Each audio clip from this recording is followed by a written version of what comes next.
What's up, everyone? Welcome to another week of XFL Weekly coming at you for week 9. 2 weeks left in the season. I am your one host, Kyle Krajewski, joined by lovely as always, Zach Cole. What's up, dude?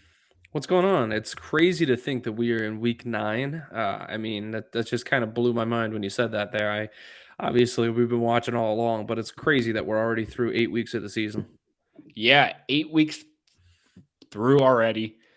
2 weeks remain, and then another two for playoffs, and we're on our way. The season is flying by, but at least it's truly spring. I mean, it's been spring, but now the weather, at least where we're at, is warming up and things are looking beautiful outside.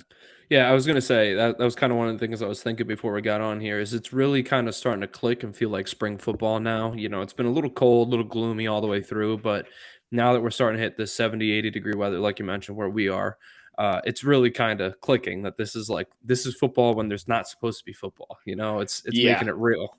Like, oh, there's Easter Sunday football. Like, okay, all Exactly. right, it's warm out. We've got football after a little bit of April showers. Okay, good to see it. But Exactly. we are XFL Weekly, here to just chat about anything and everything XFL Weekly. You can follow us on Instagram and Twitter at XFL_weekly.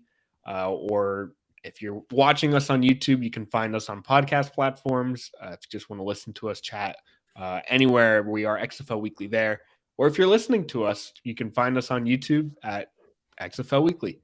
Mhm. I post on YouTube every week top plays of the week with the week before. It's really cool to kind of get a quick Mhm. bite-sized snack of all the top plays of the week. And it's really cool. And this past week was jam-packed with the huge plays. So without further ado, Zach, let's chat. Before we get into what am I talking about? Before we get into the last week, recapping the last week, I do want to mention the playoff picture is starting to really take shape. Mhm. Uh, DC, the Defenders, and Houston Roughnecks both clinched. Our two teams, Zach, they clinched the playoffs. I think just DC has clinched the division. Actually, I don't think they have yet. I think there's still a potential, but both have clinched playoff spots. They are at least in the top two of their divisions in the North and the South. And Orlando Guardians and Vegas Vipers are officially out. The Vipers were officially out last week, but the Guardians finally joined them this week. The American dream team of the Orlando Guardians going undefeated rest of the season and making it in just collapsed in an instant in a great game. Luckily, that was great to Mhm. watch, but it was a bit upsetting. We had a lot of high hopes coming after that Defenders win, but the Guardians and Vipers officially out. Defenders and Roughnecks, our two teams, officially clinched. It's kind of interesting to look at too, because those were the two teams that we thought were the top half and the two teams that we thought were the bottom half. And it's kind of funny to see that we've come this far and it stayed the same. We see the Yeah, Defenders and the Roughnecks locking their spots. We see the Vipers and the Guardians kind of fading away and being eliminated from contention. So it's interesting because that's not exactly what you always see in these in different sports leagues, is that teams run the table, but for better or worse, that's what we saw these four teams do here. yeah, and I mean, there's still two spots up for grabs, and that action leads up to this Hmm. upcoming week. There's a lot on the table, especially in the one matchup, and we'll get to that. But there's a lot on the table this week. A lot can take shape. A lot can be clinched this weekend. And Absolutely. without further ado, let's get into what week 8 looked like this past week. First up, we saw the Vegas Vipers face the Seattle, or I see STL. I always say Seattle. The Hawks. It's a mess. All right. Vegas Vipers faced the St. Louis Battlehawks in St. Louis, and the Battlehawks won 21-17 Saturday early afternoon. But we saw our first overtime action in XFL history. This revamped new look at overtime rules, where it's just the conversions, and it's just conversion after conversion, and who makes the most or who kind of comes out on top.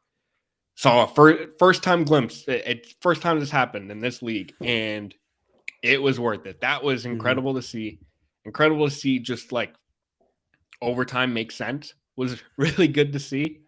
Battlehawks won in overtime 21-17, and it wouldn't have been without a huge fake punt touchdown to help them get there, to help set up the tie. And how gutsy is that? I mean, I guess you kind of have to be gutsy if you're down, but Yeah, to definitely. go for a fake punt and it goes all the way is huge. The Vipers did their darndest to play spoiler. I mean, they brought it all the way to overtime, but the Battlehawks came away with the win without McCarron, and really hope to kind of clinch this playoff spot. Yeah, it was. I checked in on this game, going back to something you talked about earlier. But I checked in on this game and I was like, why? What are we doing with the 2-point convergence? I completely forgot that was the overtime Yeah, format in this league. It was so cool to see.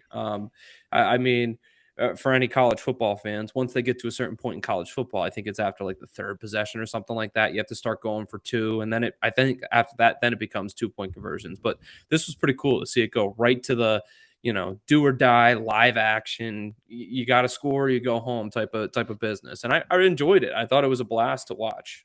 Kyle, let me ask you now that we're on this point, and it's the first time we've had a chance to talk about it. Do you think the NFL should look into adopting this instead of their current overtime format? I'd really like them to explore it more in depth. Mm-hmm. I think it kind of is cool to see just kind of like a best out of three Mm-hmm. attempts. You're basically scoring a touchdown in 3 attempts, and if you can't do that, if the other team does that better than you lose. I think it's a really more well-rounded way of playing than just Mm-hmm. kind of adding an extra quarter that can be decided sooner than the end of the quarter. Yeah, definitely. And I think it's something they should explore. I love it. I think it could still use a few tweaks, kind of put a little NFL spin. Maybe it's from the 10-yard line. Maybe you get two full drives. I don't know. Mm-hmm. I think there's tweaking that could be used here, but either way, I think I loved it. I think it's an incredible starting point, at least. Yeah, I think a couple of the really cool things are it's like kind of penalty kicks in Yeah, soccer where it's not one and you're done, like it's a sudden death type of deal where you get those 3 opportunities and then it goes into sudden death. I kind of like that because I think that leaves some emphasis on the defensive side of the ball rather than it all just being strictly offensive. If your defense can buckle down and get a stop, I think that's huge. And you mentioned maybe moving it back to the 10. I kind of like it from the 5 as it stands right now because it leaves the run in the game. yeah, When that's if true. you have a 4th and 10 opportunity from the 10-yard line, you're probably not ever going to run the ball in that situation. Yeah, it Unless allows you Derrick Henry to kind of show up and right, be a right. factor. That's true. Exactly. So I thought it was cool. And like you said, I think it's a great starting point for the NFL to kind of rework an antiquated rule that needs some sort of Yeah, remedy. I could picture like a 2, 5, and a 10. Like you have to. Those are the three. Almost like we see Starting the point conversions after correct, touchdowns. Yeah. correct. But you have to make one from the 2, and then the next one you have to make it on the 5, and the next one at the 10. Where So you're saying it would go sequentially, not you get to pick. correct. I think I'd like to see it go sequentially because then it's just like, all right, can you beat them in the run? Can you beat them in the mid range? And then can you Yeah. beat them with the pass? Well, what's funny is if you think about that, like you mentioned Derrick Henry, like the Yeah. the Titans would be money from the 2-yard line, Yep. where if they're playing, I don't know, say Or the Eagles. I mean, we saw them pick up right, 3 right, yards any given exactly. play. And if they're playing, I don't know, the Colts, I guess, who were missing the run game for half the year, the Colts might not make that 2-yard opportunity, but then you go back 5 yards, and then the Titans become the underdogs, and the Yeah. Colts start try. It's kind of cool. I like that. I like that wrinkle into it. Yeah, I think there's there's something to workshop there. I think It- there's a little bit either way. I think this spin on it is better in my eyes as a football fan than an extra quarter that can be solved or finished in a play. yeah, it was. It opens the gates, I think, and it Yes. kind of gives us this world of exploration, much like the kickoffs, much like the extra point rules. It's kind of just opening a discussion, which is really what we've talked about. The XFL is for. Yes, absolutely. But either way, Battlehawks come out on top after coming to play in overtime. Shout out to them. Shout out to that fake punt. I'm still not over that fake punt. I'm gonna be honest. Yeah, It was gutsy. It paid off, and it was we saw kind of some weird things this weekend, all and over the place. that kind of segues me into our second game of the weekend here, and I'll touch on that in just a second. But the second game was the Renegades visiting the Guardian Dome to take on the Guardians. The Renegades came out on top, 18-16. We saw this was a 4-4 or a previously 3-4 team against a 1-6 team. It wasn't exactly one of the more exciting games of the weekend, but still, we expected Hey, that the at the Guardians time, were going to it was be 2 games, two exactly. teams, with playoff hopes. Exactly. Yeah. So that's, don't let me sell the Guardians short here, but I mean they fought. They hung in this. They ended up losing 18-16. Quentin Dormady did a nice job. He threw for over 300 in this game, which is, you got to give him credit. I mean, 2 interceptions kind of killed him in this game here, and that And included one three of the fumbles. yeah, and that includes one Well, of the just weirdest possessions that I've ever seen, where an interception ended up being thrown and then it got ripped out, and Orlando ended up with the ball again. It just bizarre play, which is kind of what we were talking about before. But really, I think that this is what we expected out of this game.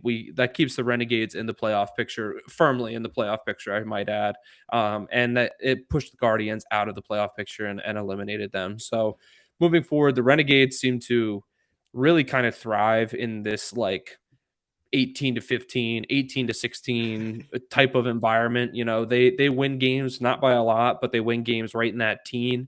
And you know what? Part of being good at football is knowing your identity and knowing what you do well. And if they play defensive football and just need to put up enough points to win every week, good for them. And they seem to kind of be finding their footing a little bit right at 500. So again, this game wrapped up with an 18-16 final. The Renegades ended up beating the Guardians.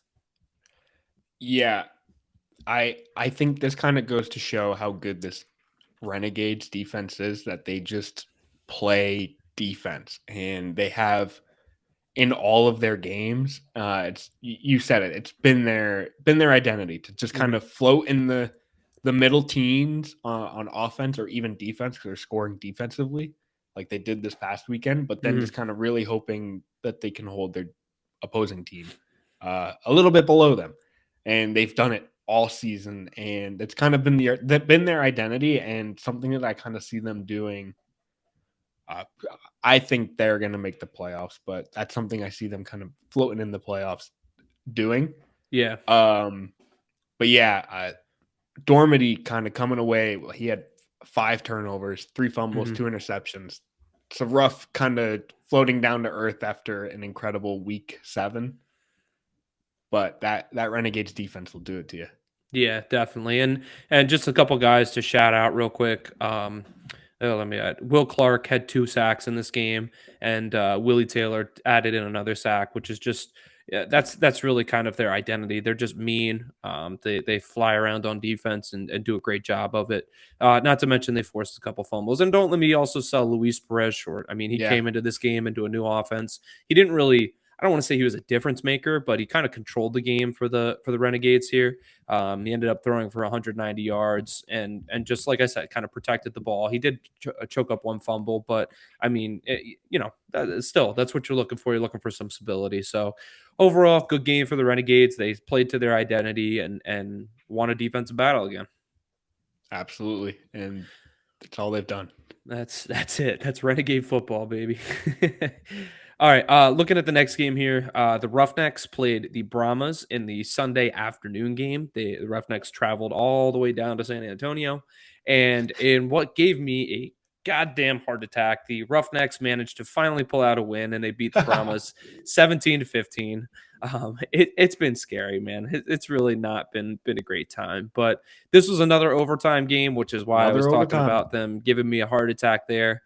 And I mean, the Roughnecks just felt like they were trying to give the game away at the end there.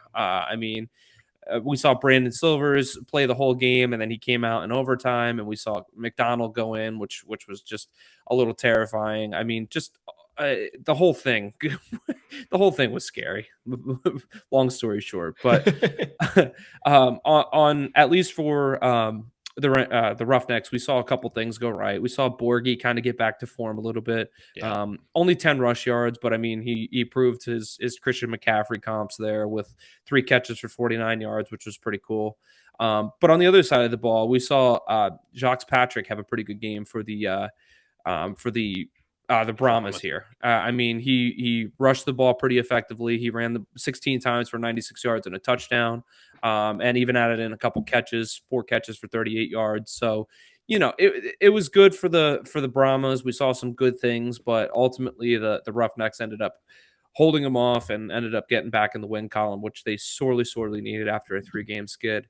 Um, Correct me if I'm wrong, Kyle. I don't think the Brahmas are technically eliminated from playoff Correct. contention yet. They still have a shot. But again, they're 2 games behind the Renegades, but they're split in their head-to-head. So That's it right. just kind of comes to, I had the tiebreakers up, but I think it's like who scores the most, and they're close there. It's a lot of like how tough their opponents have been. Right. Well, and of course, we would probably have to see, all things being equal, we'd probably have to see the Brahmas win out and the Renegades lose out, correct? Correct. To put them both at 4-6. All right. Yep.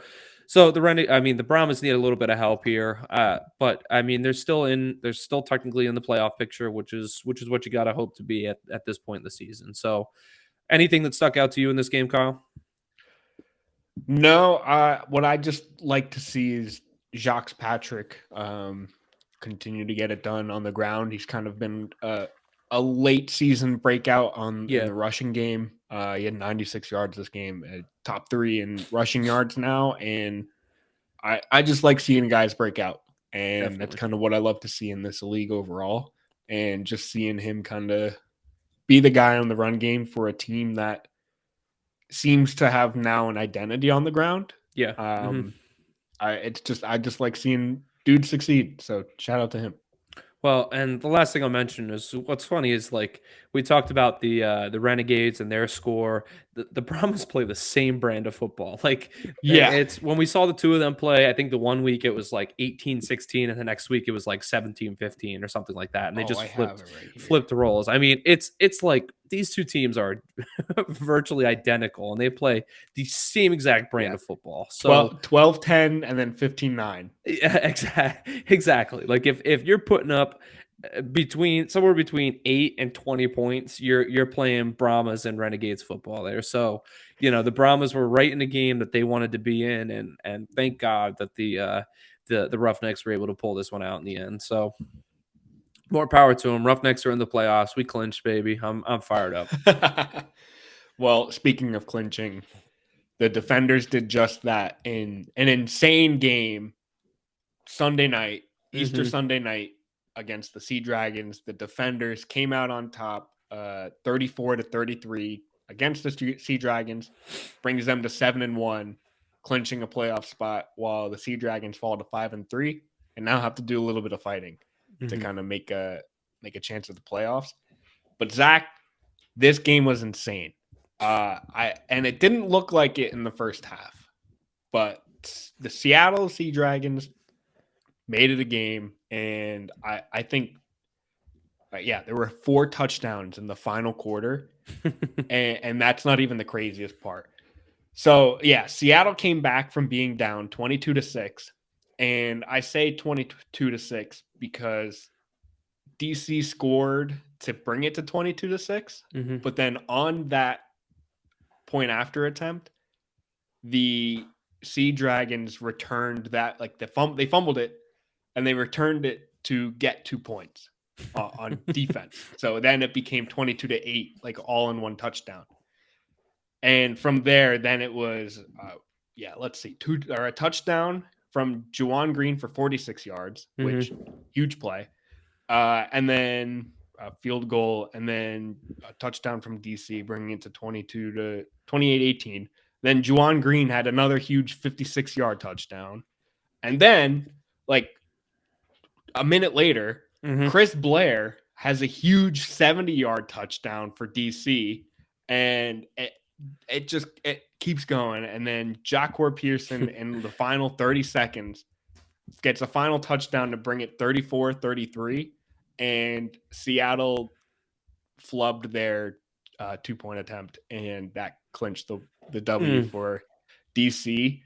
That's crazy. It just the fact that it became such a nail biter in the final seconds. Love to see it. Yep. I think one of the greatest scores came on a point after attempt for Seattle, where after penalties they ended up taking a 3-point attempt from the 25-yard line. So they had to score from 25 yards out, and they did after it like bobbled in the air off of 3 guys, and it just landed in a Seattle player's hands. It was a crazy game, crazy second half, insane fourth quarter, and it came down. All 4 of these games came down to the wire. All one possession games, all like final 2-minute scores. But this one was just cherry on top of a fantastic close weekend. And my DC Defenders clinch a playoff spot, and I love to see it. And what a huge win over a surging Seattle team, too. I mean, Seattle I feel like, is the team to beat right now, even though the Defenders had the better record. They were coming off a loss, but holy cow. I mean, the Sea Dragons were just cooking it. And I mean, for them to stick in this game all the way to the end like that, like they could have packed up their toys when it was 22-8 or 22-6, 22-8, whatever, but they didn't. They just kept battling. And I mean, what a game, seriously. And I think, a shout out is deserved for the battle between, you mentioned Chris Blair, and on the other side, Juwan Green. I mean, Blair went for 5, 148 and a touch, and Green went for 7, 142 and 2 touches. Like, just what a fight. I mean, and 2 guys that we haven't really mentioned too awful much this year. We talk about Gordon and Pearson on the Sea Dragon side, and we talked about a whole variety of different names on the Lucky Jackson. We've said his name a couple times before. Smith, Tiamu, right. But I mean, Chris Blair out of nowhere, like what a game! Really awesome game. It was the cherry on top to Easter, like you mentioned. Yeah, it was a weekend of just I think the widest spread of victory this weekend. Yeah, 5 points, and that was an overtime win. Everything else was 2, 2, and 1.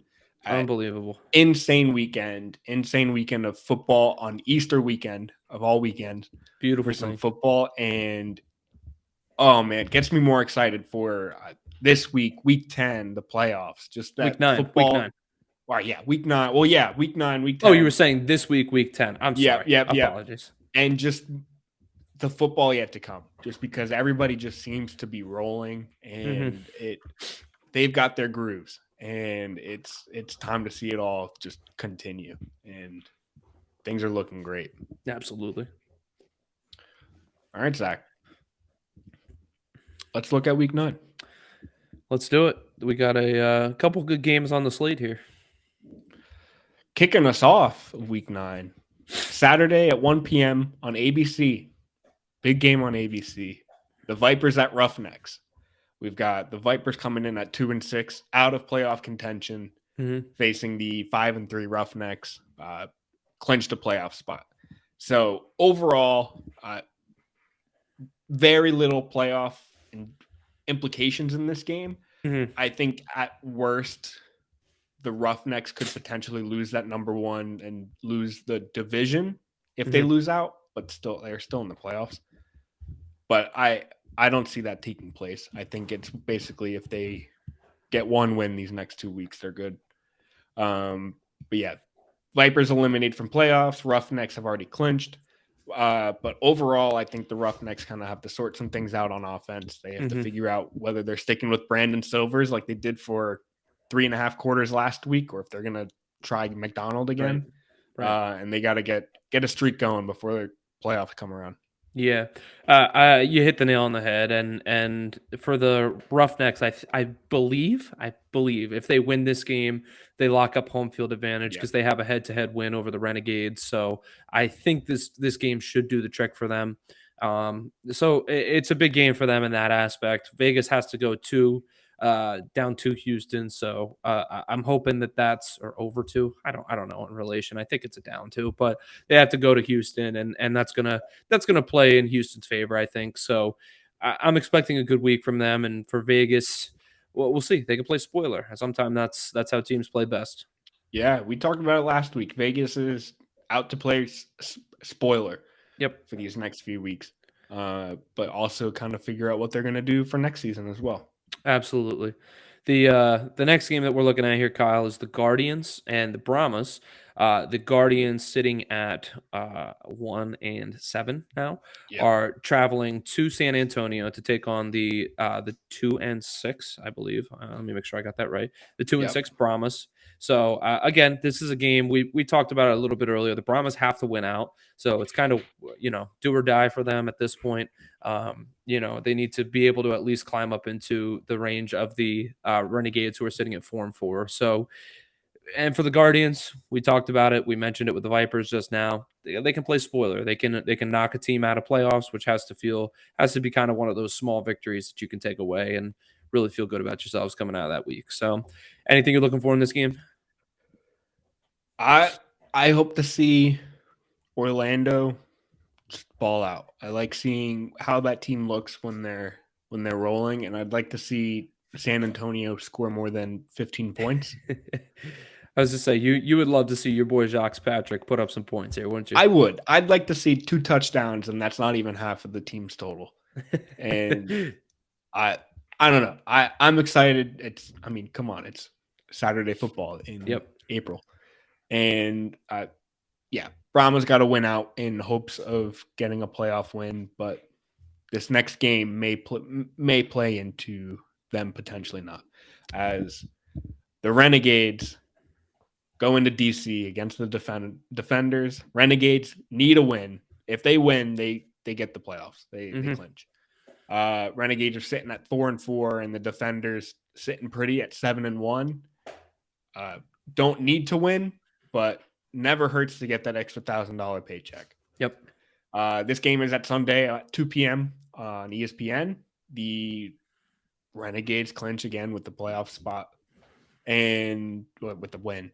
And this is the lowest scoring offense in Arlington. They're facing the defense that has allowed the least amount of points in DC. So I'm not expecting a lot of points, but this is also a team that now has Luis Perez on offense. So maybe things start to click for Arlington. But who knows? Arlington, again, loves to live in that 12 to 15 point range, and could be a tough battle for this team. Well, and that's going to be the key. Real quick before I get into it, I just want to. I think this one's at 12, Kyle. I don't know. Oh, did I see the wrong time zone? Maybe that's all right. Not a big deal though. I have this one at 12 p.m. So we're on the East Coast. Just so everyone's with me here. But yeah, no, I think again, I think you nailed it. I think that Arlington needs to be able to control DC offensively. They need to limit them points wise. We've talked about it all show so far. They love to live in that teens point range. So as long as I think Arlington can prevent DC from hitting that like magic 20 number, I think they're going to have a chance in this game. And really, with the chance to clinch a playoff spot, eliminate the Brahmas, I think the Renegades could come out and play some really good football. I think maybe they could catch the defenders in a little bit of a lackadaisical mood after having clinched already. And who knows? Who knows? Maybe we'll see something special happen. Yeah. And then final game of the week, Zach. This is, I think, definitively, before it's just like, all right, yeah, this looks good on paper. But I think this is definitively game of the week against with the Sea Dragons sitting at 5-3, facing the St. Louis Battlehawks at 6-2. And to my brain, it's the two Seattle teams, but yeah, the Hawks and the Sea, you put them together, you get the Seahawks. It works out. the subtle Sea Dragons and the subtle Hawks, STLs.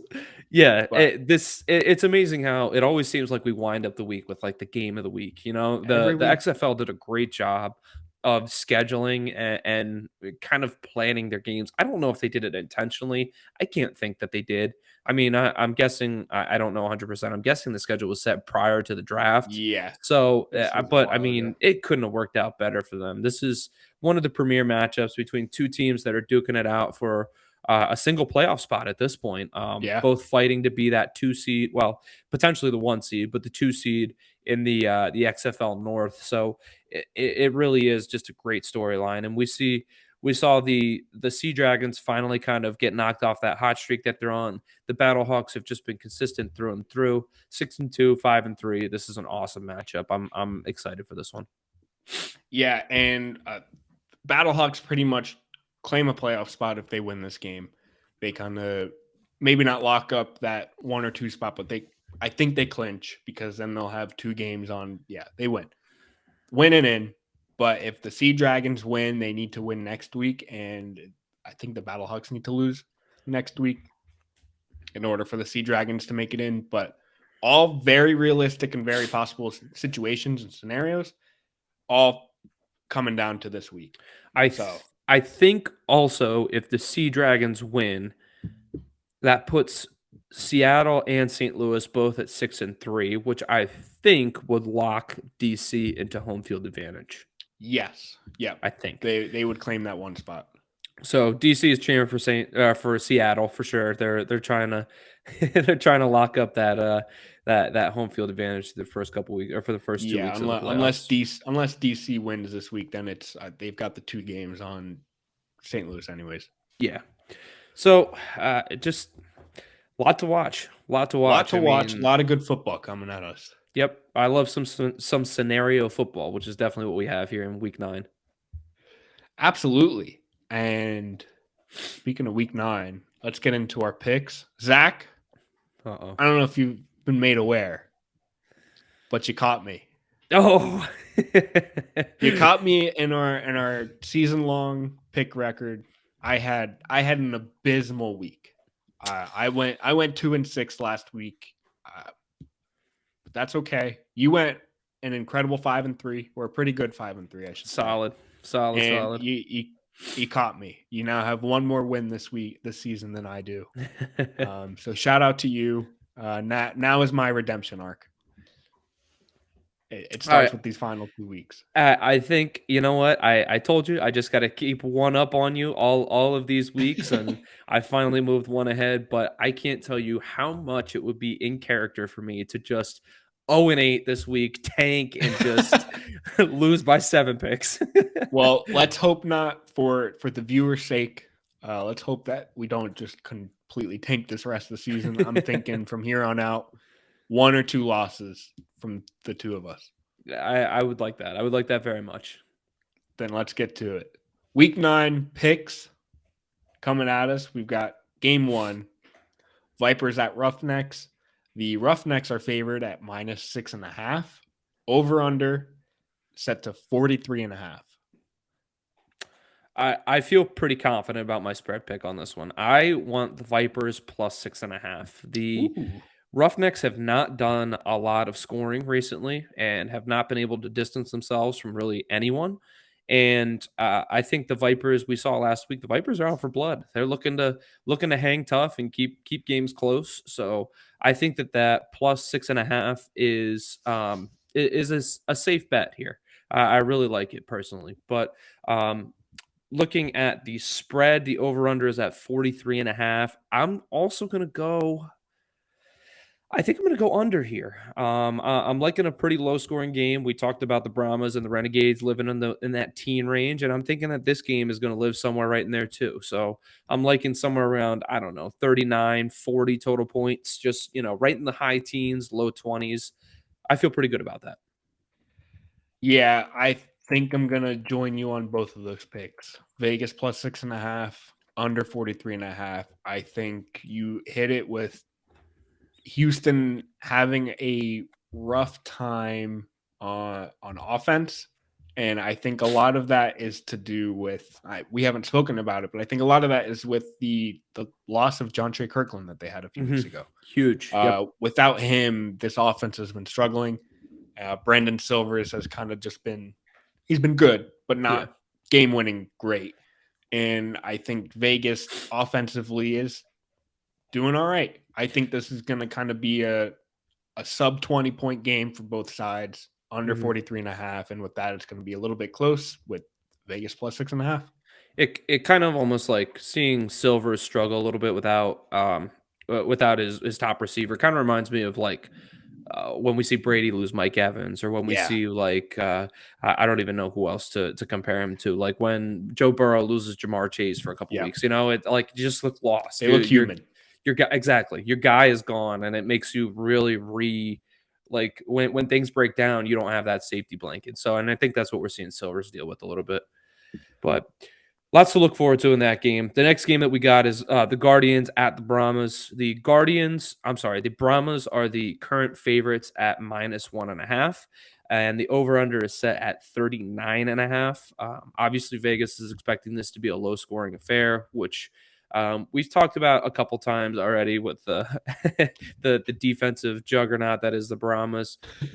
I'm struggling with this game a little bit. I'm really not sure. I think that the Brahmas being 2-6 is really kind of an indicator here, and I think I'm going to go with the Guardians +1.5. Quentin Dormady is just lighting. He's throwing the ball all over the place, and if we can see him chop down that 5 turnovers to, I don't know, even 3 or 2, Yeah. that could be a touchdown difference, or excuse me, at this line, even a field goal difference. So I like +1.5 for the Guardians, and I think I'm going to go ahead and take the over in this game.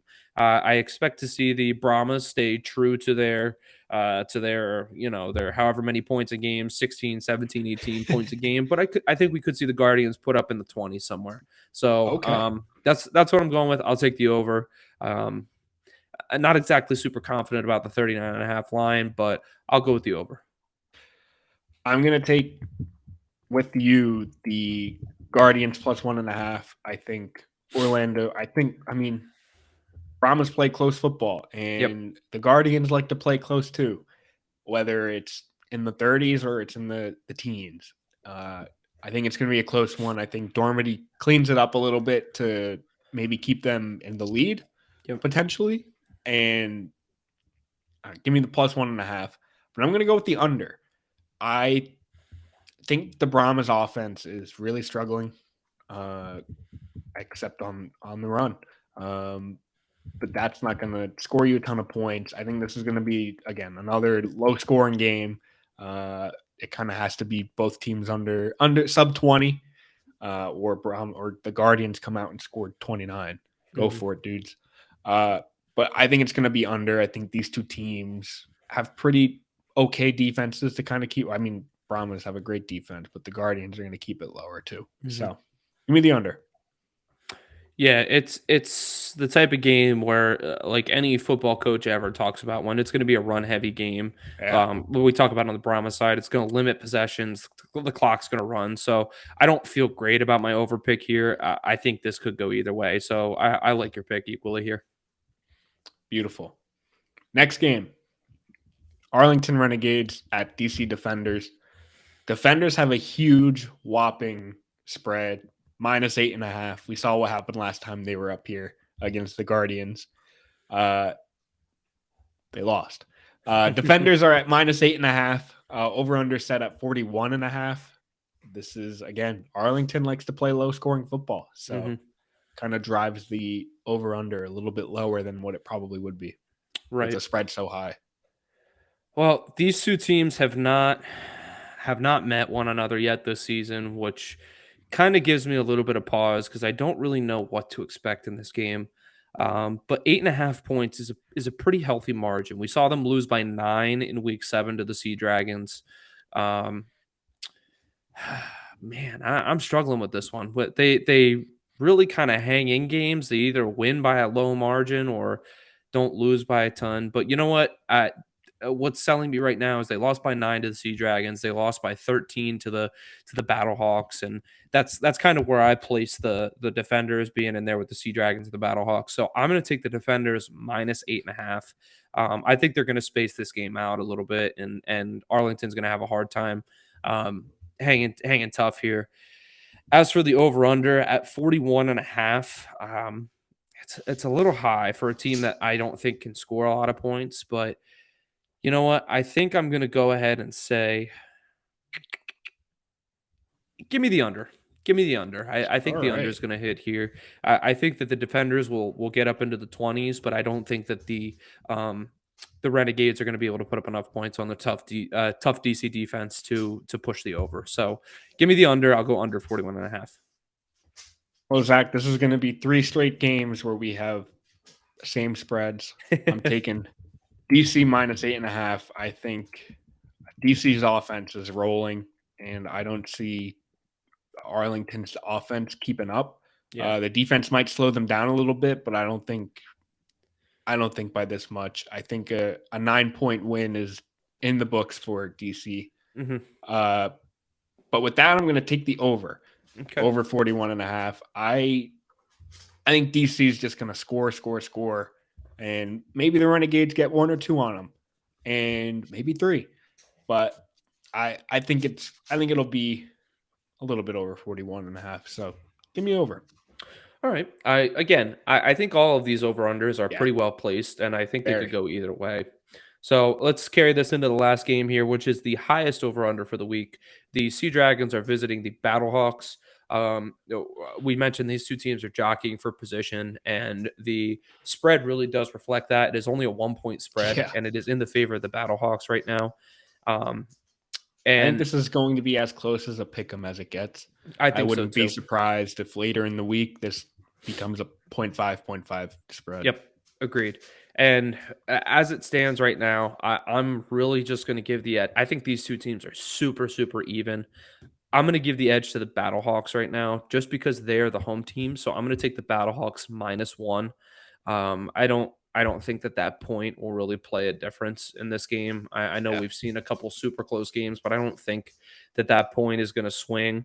Even if it is a point, it's just going to push. So as for the over/under at 46, I'm going to go ahead and take the over. I think these two teams can both score, and I think we saw that last week with the Sea Dragons. If they have to catch a team, they're going to. They're gonna hang tight. I think the over is gonna hit here. So give me over 46. Give me Seattle +1. All right. I feel good about the Sea Dragons. I think that loss last week to the DC coming down to the final seconds, I think it's going to make them hungry for a win to stay alive in this playoff push. Yep. And I think, quite honestly, I feel like they thrive off of opposing fans. So you're in St. Louis, you've got the biggest crowd in XFL as you could possibly have.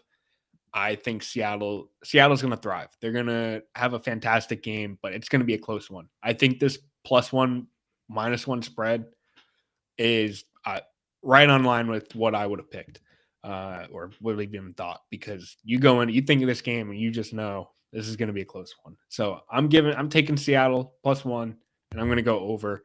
I think it's just going to be score after score after score. These defenses aren't bad, but I think these offenses are both great. So I'm expecting points. Yeah, I think if there's a bet that I feel the best about this week, I would say it's either the Vipers +6.5 or it's the over in this game. I think that those two really feel pretty safe to me. I really like both of those too. Mm-hmm. Did you see they finally, in the team futures, finally got rid of Vegas and the Guardians? I didn't see that. I guess they figured if another team got eliminated, they might as well get rid of the. They didn't want the Guardians to feel too bad last week. They said, "Oh, fine, all right, we'll do it." Yeah, I don't know. I still like the odds on the Sea Dragons. I mean, I know I picked them to lose, but at 550, if they can get this win, I think they're going to have a ton of momentum. Yeah, I think that 550 looks mighty fine, especially if they get this win this week. But Obviously, I'm excited to see this. What? Go ahead. I'm sorry. You can finish. I was going to say, I'm just excited to see this battle between the Battlehawks and the Sea Dragons. Absolutely. It's similar last week with the Defenders and the Sea Dragons. It's just good football. I was just going to say, I think at 125, the Defenders are still far and away the favorite. They have or double the odds of the next closest team to win the championship. And at 7-1, why doubt that? Absolutely. They've been maybe not winning substantially to every game, but at least showing that they are the top team. Exactly. All right, Zach. So that was week 9, but got to mention these picks. The Pick'Em, the XFL Pick'Em that Zach, for some reason, was too busy with Easter to make a few picks. I botched it. You know what? I was sitting and I was thinking about it. My picks didn't save for anyone that's wondering what happened, and I think what happened was I didn't put in my parlay. I got through my picks and I think I hit save, and I guess live and learn. You have to put in your parlay too. I was like, oh, I'll come back to this in a little bit, and lo and behold, Easter weekend got me caught up, and I never did. So I dropped out of first, and I think I'm sitting in fourth place right now. So. I'm coming back. Don't worry. I'm only 300 points behind. That's easy. That's a week's work. Yeah, whatever you say. I couldn't hear you from 2 spots behind me. I'm sorry. Yeah, you miss a week, and I'm still behind you. I'm catching you. I have to have that big week. It's coming. You sound like me in our spread and over under picks. I'm coming for you. No, I am 500 points behind you. I think I can catch you. 500 footballs. We'll see. We'll see. You. But what we're talking about, XFL Pick'Em. It's a weekly XFL Pick'Em, but it's not picking wins, not picking losses. It's just XFL conjures up 10 or actually 8 random Pick'Em options that you can pick over under, and you wager up to 300 footballs. For example, one of this week's options are Brahmas punter Brad Wing leads the XFL in average yards per punt with 47.9, which would rank him in 13th in the NFL. Will Wing average over under 46.5 yards per punt? So you don't even have to know like the rushing spread. You don't need to know the specifics. This is a punting statistic. And you could skip this if you wanted to. You can skip this one. You don't even have to wager it. It'll say, you sure you don't want to wager on that one? You don't have to. But it's more fun if you do. Yep. But what we do, we have a league, an XFL weekly league, which is just it's us and a bunch of listeners just kind of join together, make our weekly picks. And then what Zach was talking about, he's 2 picks ahead of me. He's two spots ahead of me in the leaderboard, but I think he's in 4th and I'm in 6th. And it's fun. It's just something cool that we look at every week, and we just trash talk each other every week. Right now, we got Joey Tongs sitting pretty up in 1st. Yep. With webtickets.com sitting in 2nd. And Uncle Squirrely, what happened? You were looking great a few weeks ago. It seems both Zach and I have both caught you. But either way, join. Link and code will be in the description. Join. It's free. Yep. It's fun. Something cool to do. We're up one new person from last week too, Kyle. Let's see. Let's set a target. Joining. Let's see if we can get to 50. I think 50 is a good goal. That would make me 50. Really happy. I think we need 9 more people to join. 9 Let's more. do it. So, link and code in the description. It's free. You just join, make a few picks, have some fun. And then with that, Zach, I think that's it for the week. I think so, man. It's great week. Lots of storylines to look forward to, and I love it. 4 more games of football. That's really what matters at the end of the day. I mean, USFL starts this weekend, and I'll be tuning in, but my heart lies with the XFL. So agreed. I'm tuning in, watching XFL and USFL. But either way, we are XFL Weekly. Thank you for tuning in. Follow us on Instagram and Twitter, XFL_weekly. Find us on YouTube at XFL Weekly, and any podcast platform, XFL Weekly. We basically are anywhere you look for memes. So thank you for tuning in, Zach. I'll see you next week. Later.